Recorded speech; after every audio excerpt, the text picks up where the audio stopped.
নমস্কাৰ MTSনৰ অন্য এটি ব্লগলৈ আপোনালোক সকলোকে স্বাগতম জনাইছোঁ। আমি আছোঁ আজি শিৱসাগৰত। আমি চাবলৈ আহিছোঁ ৰংঘৰ। মোৰ লগত আছে ভিনদেউ আৰু বা। বলক আপোনালোকে এতিয়া আমি টিকেট কাউণ্টাৰৰ পৰা টিকেট ল'বলৈ সোমাইছোঁ। এটা টিকেটত 25 টকাকৈ লৈছে। এতিয়া আমি গেটেৰে ভিতৰলৈ সোমাই গৈ আছোঁ।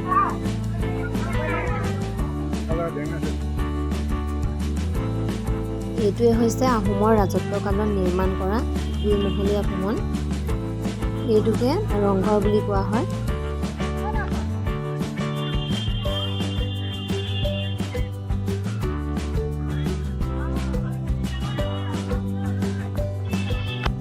এই ৰংঘৰটো নিৰ্মাণ কৰিছিল 1744 চনত প্ৰমত্ত সিংহই। শিৱসাগৰৰ মেইন টাউনৰ পৰা 3 কিলোমিটাৰ নিলগত এই ৰংঘৰটো অৱস্থিত। আৰু এই ৰংঘৰটোক এছিয়াৰ প্ৰথমটো পেভিলিয়ন নামেৰে জনা যায়। এতিয়া আমি ৰংঘৰৰ ওপৰলৈ গৈ আছোঁ। এই ৰংঘৰৰ ভিতৰৰ পৰাই আহোম ৰজাসকলে তলৰ ফিল্ডত হোৱা খেলসমূহ উপভোগ কৰিছিল। প্ৰধানকৈ ৰঙালী বিহুৰ সময়ত ম'হৰ যুঁজ, শেন যুঁজ আদি হয়। ইয়াৰ পৰাই ৰজাসকলে চাইছিলে। এতিয়া আমি ৰংঘৰৰ পৰা ওলাইছোঁ যাবলৈ। এতিয়া যাম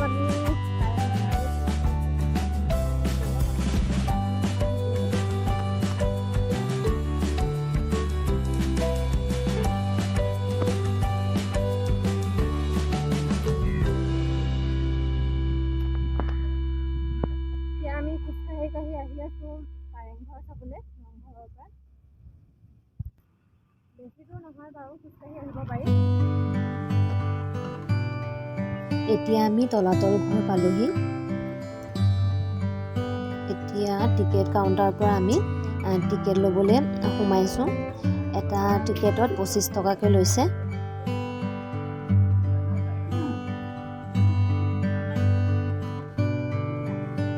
সোমাই আহিয়ে এখন নামফলক দেখা পাইছোঁ।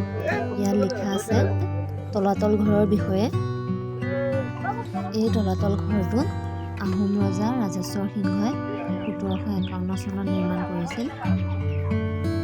আহোমসকলে প্ৰথমতে বৰটোপ আৰু শিলৰে ব্যৱহাৰ কৰিছিল। এইটো বৰটোপ বুলি কোৱা হয়। আহোমসকলে আগতে যেতিয়া যুদ্ধ হৈছিল তেতিয়া ব্যৱহাৰ কৰিছিল।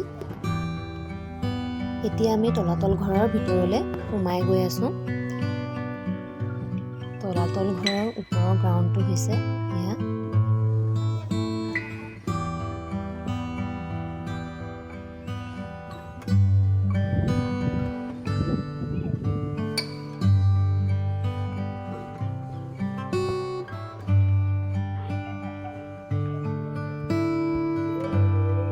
তলাতল ঘৰৰ মাটিৰ তলত 3টা মহল আৰু ওপৰত 4টা মহল আছে।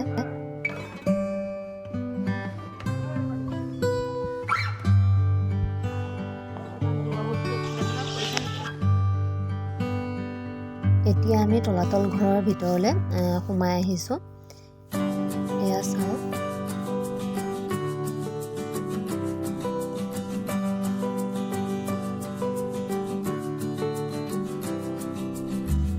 তলাতল ঘৰৰ যিমানে ভিতৰলৈ যোৱা যায় সিমানে দুৱাৰৰ মুখবোৰ চাপৰ আৰু ঠেক হৈ যায়।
গোলাঘৰতে ৰজাঘৰীয়া খাৰবাৰুদ অস্ত্ৰ-শস্ত্ৰ বন্দুক বৰটোপ আদি মজুত কৰি ৰাখিছে। তলাতল ঘৰৰ কাষতে আছে এই গোলাঘৰটো।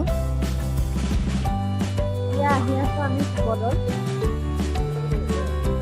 এতিয়া আহি আমি শিৱদৌল পাই গ'লোহি। এইটোৱে হৈছে শিৱদৌল। শিৱদৌল নিৰ্মাণ কৰিছিল বৰৰজা অম্বিকাই 1731 চনত স্বৰ্গদেউ শিৱসিংহৰ ৰাজত্বকালত কৰিছিল। এই শিৱদৌলৰ উচ্চতা হৈছে 120 হাত। শিৱদৌলৰ কাষতে দেৱীদৌল আৰু বিষ্ণুদৌলো আছে। এতিয়া আমি চাকি জ্বলাই ল'লোঁ। এতিয়া মন্দিৰৰ ভিতৰলৈ যাম।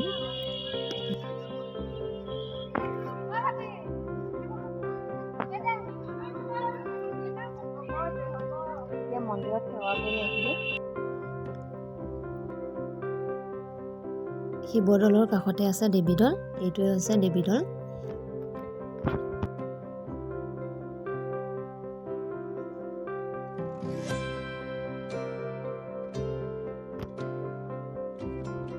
এইটো হৈছে বিষ্ণুদৌল। যদি ভিডিঅ'টো চাই ভাল পালে তেন্তে লাইক, কমেণ্ট, শ্বেয়াৰ আৰু ছাবস্ক্ৰাইব কৰিবলৈ নাপাহৰিব।